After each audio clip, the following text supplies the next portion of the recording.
Сайн байцгаана уу? Өнөөдрийн байдлаар Орос Украины зөрчилдөөн шийдэгдээгүй хэвээрээ байна.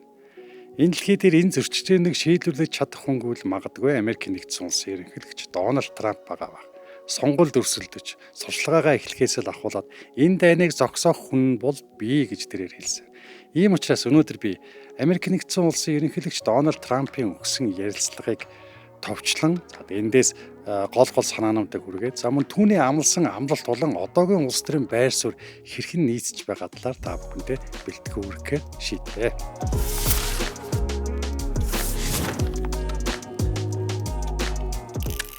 Дональд Джон Трамп Америкийн нэгдсэн улсын 45 болон 47 дахь ерөнхийлөгч.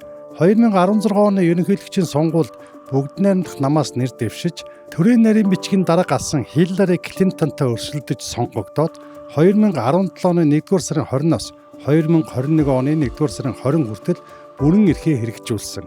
Мөн 2024 оны 11-р сарын ерөнхийлөгчийн сонгуульд бүгд найрамдах намаас дахин нэр дэвшиж, дэд ерөнхийлөгч Камала Харристтэй өрсөлдөж ялалт байгуулан Америкийн нэгдсэн улсын 47 дахь ерөнхийлөгчөөр сонгогдсон. Бизнесмен тэр бумтан ба Forbes сэтгүүлийн үнэлгээгээр түүний нийт хөрөнгийн хэмжээ 628 тэрбум Америк доллартай тэнцэж байна. Америкийн нэгдсэн улсын ерөнхийлөгчөөр сонгогдсоноос хойш Дональд Трамп ийм илэн далангүй ярилцлага өгөөгүй байгаа. Энэ ярилцлага хэдийгээр цаг хугацааны хувьд түүх болон өнгөлцсөн ч одоог нь түүний улс төрийн бодлогыг тодорхойлж байгаа юм а. Тэр бол улс төрийг бохир тоглоом гэж үздэг. Өрсөлдөгчөөс аль болох муу, хурц үг хэллэг ашиглах ёстой гэж боддог юм а.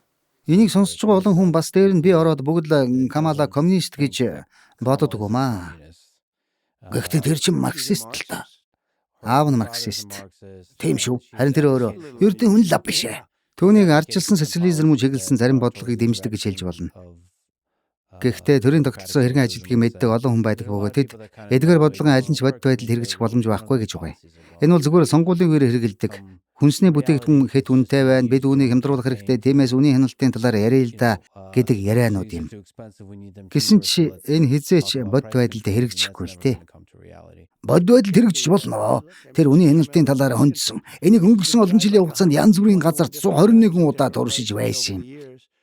Гэхдээ амжилт олоогүй л дээ. Энэ арга нь өөрөө коммунизмд, социализмд, дэлгүүрийн лангуун дээрх хүнс алга болгоход мөн асар их инфляцид хүргэдэг л дээ.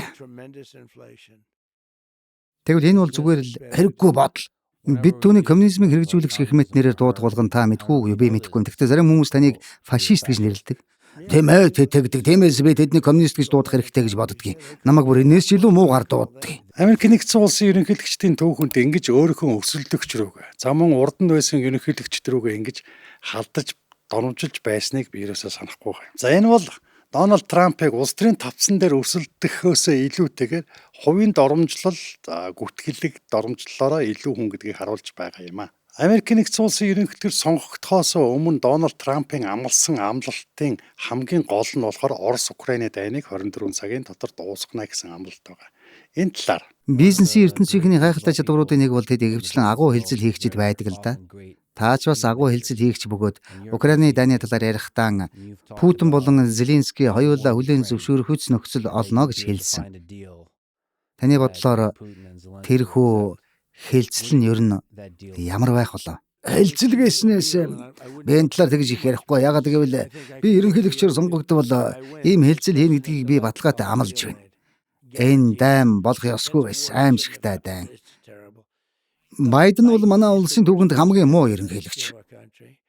Гэсэн чи Камала Харрис түүнээс дор хязгаарч болох ёсгүй байсан зүйл тэгтэн болчихсон юм. Одоо бол дайн эхлэхээс өмнө хийх байсан хамаагүй хүнд хэлцэл болсон л доо. Олон сая хүн яг таг тоо гараад ирэх үед амиа алдагчдын тоо бидний бодж байгаагаас хамаагүй өндөр болно гэж би бодож байна. Украинд барилга байшингууд нурж сүрж байгааг харахад хамаагүй өндөр тоо гарах нь гарцаагүй шүү дээ. Ер нь тэд тоогоо дарж байгаа. Баг хохиролтой харагдуулах гэж хичээж байгаа юм. Зэрэгцээ байрлсан том барилга байшин нуржчихсан байгаад нэг хүн л хөнгөн гэмтлээ гэдгийг. Олон хүн амь хүргэж байгаа шүү дээ. Тэр барилгууд чинь хүмүүс байсан. Тэдэнд зугтаж нуугдах боломж байгаагүй. Байшин нураалвал зугтах нуугдах боломжгүй болдгийн. Тиймээс энэ бол ямар ч үнээр хамаагүй дуусгах ёстой дайн. Бас Израиль байна. Дайны тухай, дайдах тухай ярьж байгаа олон газрууд байна. Америк өдөрдох байр суурь алдснаас болж дэлхий одоо хүндхэн байдалд ороод байна. Тэр магадгүй Байденаас ч дор байх болно гэдэгт би итгэж байна. Би өнгөрсөн шөнө хийсэн тэрний ярилцлагын үдсэлтэй хөнгөн асуудлыг хилээд өнгөрсөн ярилцлага байсан. Дональд Трамп ярих чадвар муу юу эсвэл албаар ингэж төөрөгдүүлэх арга хэрэгэлдэггүй. Ямар ч байсан асуусан асуултанд шууд хариулдаггүй, өөрийнхөө бодсныг л ярьдаг юм уу та гэж санагддаг. Америкийн нэгдсэн улсын ерөнхийлөгч сонгогсноос хойш Дональд Трамп өөрийгөө 8 сарын дотор 8 дайныг зогсоосон гэж үздэг. Тэр байтугай тэр Нобелийн энх тайвны шагналыг өөрт нь өгсөнгүй гэж хүртэл гомдлоод амьдсан. Би ер нь дайныг зогсоох дуртай хүн. Ба сонирхолтой дайн зогсоож байсан өөр ерөнхийлөгчийг би мэдэхгүй. Тэгтэл би 8 сарын дотор 8 дайны галыг унтраасан цорын ганц ерөнхийлөгчүүд. Харин Нобелийн шагнал надад өгсөн өгөөгүй. Итгэмээргүй гавцтай.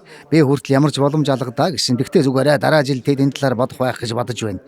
Тэгтээ би мэдэхгүй л дээ, харин би юунд санаа зовдөг гэж би 100 сая хүний амийг аварсан. Ер нь бол Нобелийн шагнал маргаангүй хүрдэх ёстой хүн бол та шүү дээ. Би олон зүйлээр Нобелийн шагнал авах ёстой гэж бодож байна. Хэрвээ тэд тэр шагналаа шударгаар олгодог бол би олон зүйлээр Нобелийн шагнал авах ёстой гэж бодож байгаа. Гэхдээ үгүй юм байлээ. Тэд Обамаг ерөнхийлөгчөөр сонгогдсон даруйд нь энэ шагналаа өгсөн. Нөгөөг нь харин юуны төлөө авснаа ойлгоочгүй яваад. Тэгээ юугэж тэрнтэй ганцхан энэ дээр нь л би санал нийлдэг. Америкийн нэгдсэн улсын ерөнхийлөгч Трамп Орос Украины дайныг зогсоох 28 зүйл заалттай Америкийн нэгдсэн улсын энхийн төлөвлөгөөгийнх баримтчийг санаачилсныг Швейцарын улсын Женев хотноо Украин Америкийн нэгдсэн улс болон Европын орнууд хэлэлцсэн. Европын улсууд болон Украин өөрсдийн хувилбарыг гаргаж нэгтгэж хэлэлцэж байгаа.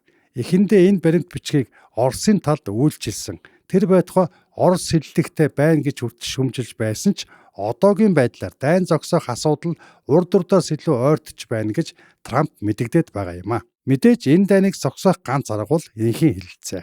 2025 оны 8 дугаар сарын 15-нд Америкийн нэгдсэн улсын Аляск мужид Оросын холбооны улс Америкийн нэгдсэн улсын дээд хэмжээний уулзалт болсон юм. Энэ уулзалтаар хэдийгээр Орос Украины дайныг зогсоож эдийн засгийн хориг арга хэмжээг хөнгөлөх асуудлыг шийдвэрлээгүй ч гэсэн энэ бол дэлхийн улс төрд бэлэгдлийн гүн гүнзгий уул мөрүүлдээсэн үйл явдал болсон юм а. 2024 оны сонгуулийн кампанит ажлынхаа туршид Дональд Трамп хууль бус сагаачдын эсрэг хамгийн хатуу байр суурь баримталж хатуу эрс шийдэмгийн арга хэмжээ аавна гэдгийг амласан байна. Тэр болохоор зэрэг үүндээ юу хийх вэ зэрэг хууль бус сагаачдыг албадан гаргах, Мексиктэй хил дээр байгаа хаалтыг дуусгах, зарим газар шаардлагатай газар нь өргөгдөх зэрэг арга хэмжээг авна гэж амласан. Заман дээрээс нь төрсний эрхээр иргэншил олгох явдлыг зогсооно. Тодорхой төрлийн гэмт хэрэг үйлдэлсэн хууль бус орсон суугчдыг албадан саатуулах, мөн шаардлагатай бол хөөн гаргана гэсэн арга хэмжээг авна гэж тэрээр амласан.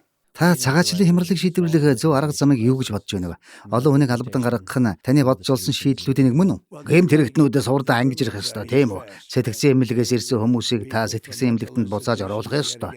Нэг ч улс орн энэ асуудлыг ингэж үлдээгээд явж чадахгүй.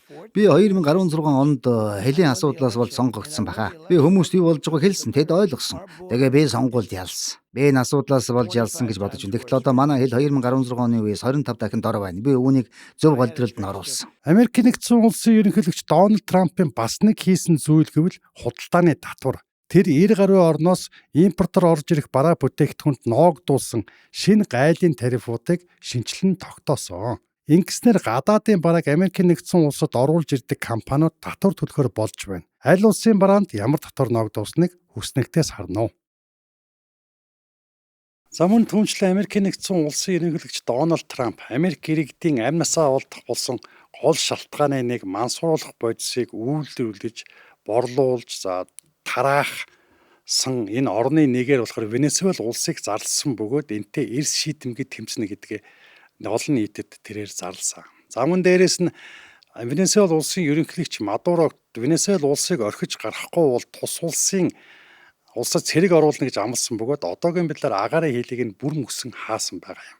За мөн дээрэс нь Америкийн нэгдсэн улсын хоригт хамаарах Венесуэл улсын газрын тос тээвэрлэгч бүх хөлөг онгоцыг Венесуэл улс руу орох болон гарахыг нь бүр мөсөн хоригдсан тушаал тэрээр гар үсэг сурчээ. Дональд Трампын дайн дуусгах зэрэг амлалтууд нь тодорхой цаг хугацаа шаардаж байгаа ч ил тод байдлын талаарх байр суурь нь бодлогын хилцүүлэгч тодорхой байр суурийг эзэлж байгаа юм а. Түүний галтай галаар тэмцэх арга нь улс төрийн хурцтамал байдлыг бууруулаагүй ч хамгийн гол нь түүний үндсэн амлалтуудаа хэрэгжүүлэхээр ерөнхийлөгчөөс сонгогдсоноос хойш эрс шийдэмгий хурдтай ажиллаж байгаа нь үнэн юм а. За үүгээр өнөөдрийн манай подкаст товчлол дуусч байна. Замун дээрээс нь Орос Украины дайныг дуусгах энхийн хилцээрт оролцож байгаа хүмүүсийн талаарх цуврал подкастын товчлол маань энэ хүрээд дуусч байна. Та бүхэнд сайн сайхныг хүсье. Дараагийн дугаараараа эргээд уулзцгаая.